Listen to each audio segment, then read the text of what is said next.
All right, so here's a look at my favorites from March 29th through April 4th, and let's jump into it.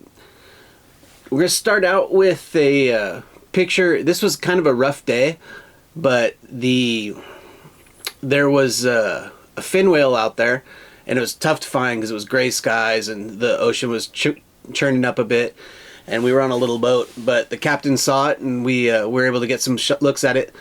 Anyway, this is interesting to me as it has a really distinct dorsal. So the groups that I submit these to that are tracking these fin whales, you know, they've got catalogs and they go through them and, you know, using whatever methods they do.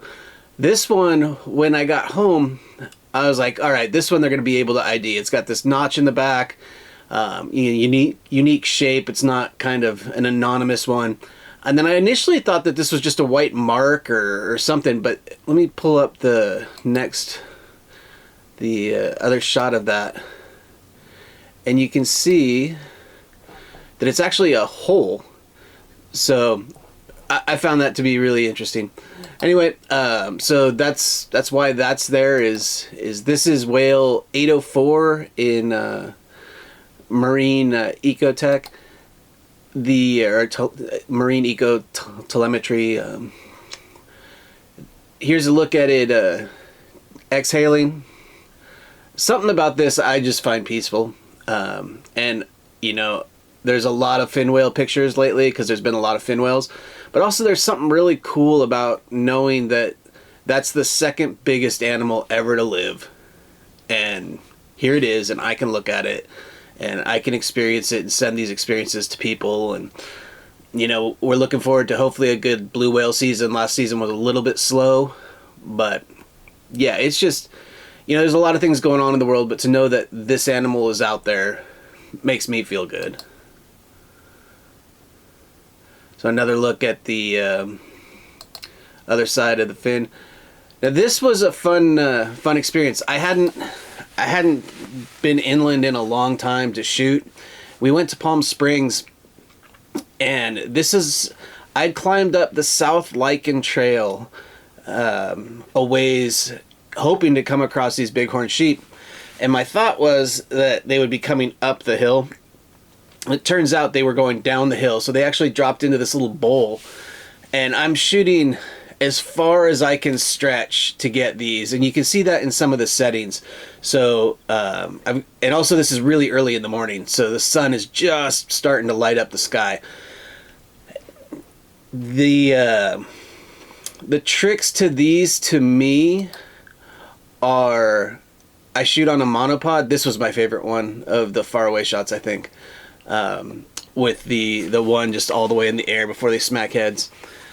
But I do shoot on a monopod for these, and I rolled the shutter speed down to 1,250, and that's about as slow as I want to go at this type of distance with motion.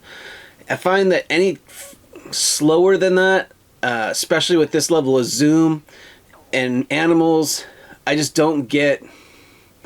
You know, I had to put the ISO up a little bit, so there's a little bit of ISO noise in this one, but I'd rather have that noise, which I can deal with a little bit in post, versus having a blurry image. So being able to capture this motion was really cool, and the way to do that was to have the ISO up at 2500 and the shutter still, like I said, at 1.250. This behavior, this headbutting behavior, I was far enough away that I could watch them headbutt before I would hear the noise. It was pretty incredible. The noise that it makes is truly like a gunshot going off through the canyon. It just kind of echoes up. It's quite the crack. It's very distinct. And I came across these guys the first day I went hiking there. I went hiking a second day and I didn't come across them, so I was pretty excited that I had gotten these shots the first day. Now, where they were, as they moved away from where they were headbutting, they moved kind of up along those rocks, and there was actually another photographer there who was right in the right spot. And also, he didn't have to climb the steep hill that I climbed, so winning on two folds. But I made my way down that way. This one was really popular with a lot of people. All the ones with them standing, kind of just a really cool experience. I was hoping for maybe one to look at. To get the 4 and to be able to get them interacting was really fun. So this was a little further down the hill. I was slowly making my way down, and I believe the other photographer is off screen a bit here, but I think he got this one standing up pretty close. It was I looked at his. It was a pretty cool shot.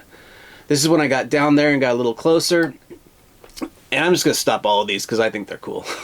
But there was 4.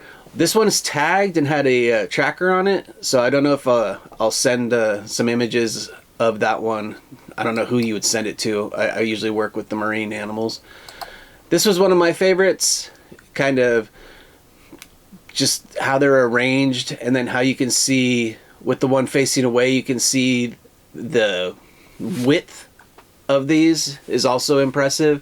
You can see the details and how they grow and how they, you know, age. I don't know a lot about these animals, so I just was trying to keep an appropriate distance to where they weren't really wanting to interact or look at me. I mean, not look at me so much, but if they looked at me, they weren't changing their behaviors. Another fun one through the bushes. I liked this one. I thought this was a nice... For some reason, this one looked goofy. I don't know if it's because I'm imagining a goofy smile. But it's also cool. You can see the rectangle pupils that these animals have, which is very unique. I hadn't seen it before up close, so that was really fun to see in these images. Kind of that classic shot here. Very regal, chewing on its food. Another one that I think probably, you know, textbooky, very looking into the sun, so there's some nice details. You know, there's some nice contrast here with the flank in the shade. Pretty amazing how well animals camouflage. You know, from a distance, these were hard to see. Another one kind of artsy, looking down, doing his thing. The other cool thing, definitely if you go out hiking there, get out before sunrise. This vegetation absolutely glows when the sun first comes up. It's rather cool. And then jumped back out on a sunset tour when I got home. Came across another fin whale. This fin whale actually has a kind of knurled fin, so that went to the groups. I don't think I put any in this package. I liked this one. Something about how it's just barely breaking the surface, and you can see the lighter coloration of the right side of the jaw here. Again, these fin whales are just so cool. They're so big. You know, you're on these relatively big boats. This was on a bigger boat. The first one was on a little rib, but these are literally the size of the boat. Again, a little bit of a look at the coloration here. See the splash guard. I really would like to get one of these rolling around or get an eye. I don't really have a lot of good eye shots of whales. On our way out, came across some common dolphins who wanted to play in the wake, and they just had an absolute blast. So mama and me.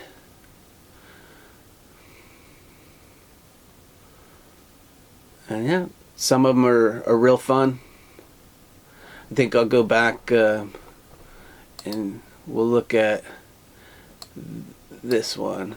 And this was kind of my favorite shot of the day, is the young common dolphin with the mom just flying out of the water. So if you're interested in any of the camera settings, I do post all of them on my blog. So if you're on my website, keep scrolling down and you'll see the details for all of that. If you're on any of the media hosting sites, I will link to my blog underneath and you can jump over and take a look at it. I appreciate the watch, and we'll check you guys again next week.